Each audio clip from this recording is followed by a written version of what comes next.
laptopmu masih nge-lag, mending upgrade RAM atau upgrade hard disk. Biar nggak salah, kamu bisa coba cek dengan cara klik logo Windows, lalu cari Task Manager, dan pilih bagian Performance.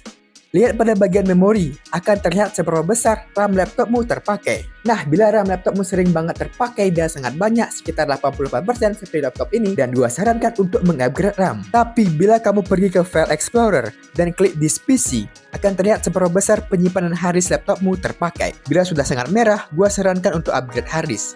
Gua sarankan untuk kalian semua upgrade SSD itu minimal 1 TB untuk harddisknya, dan untuk RAM-nya sendiri itu minimal 16 GB lah, agar kalian tidak nge-lag lagi saat menggunakan laptop. So, follow the tips lainnya. Enjoy aja!